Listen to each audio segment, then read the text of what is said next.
Vous entendez la clarté de cette mélodie? Et cet adagio? C'est beau, c'est harmonieux. Oh, pardon. Mais vous vouliez en apprendre plus sur la cérébrolésion, n'est-ce pas? Eh bien, la cérébrolésion est une lésion qui touche le cerveau. Cette lésion peut être ischémique, hémorragique ou encore compressive par un processus extensif de type tumoral et peut entraîner des séquelles plus ou moins importantes suivant la région atteinte dans l'architecture neurocognitive.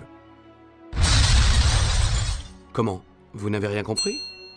Le cerveau, c'est le chef d'orchestre qui dirige notre corps.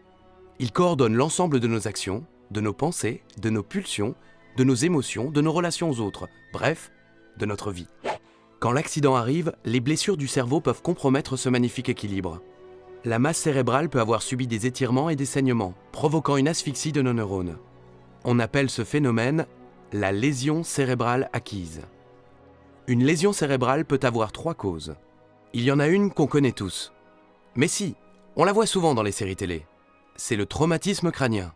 Les effets immédiats du traumatisme crânien peuvent varier de la perte de connaissance brève au coma profond et persistant sur de longues semaines. Le plus généralement, il est le résultat d'un choc mécanique, avec une notion de vitesse et d'arrêt brutal du cerveau qui vient s'écraser contre la boîte crânienne.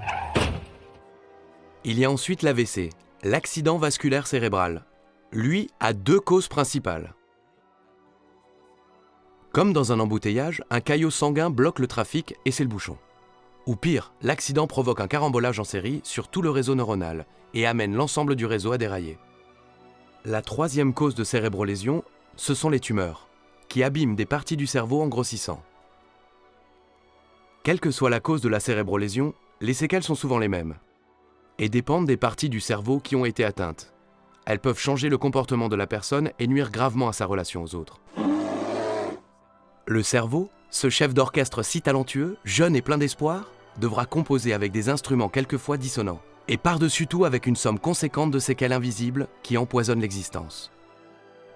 Une cacophonie qui impacte l'ensemble du public, la famille, les amis, les collègues. Mais notre maestro sait s'adapter et réorganiser l'orchestre et sa manière de diriger pour retrouver une forme d'harmonie. Ça va? C'est plus clair maintenant? Allez, je vous laisse écouter.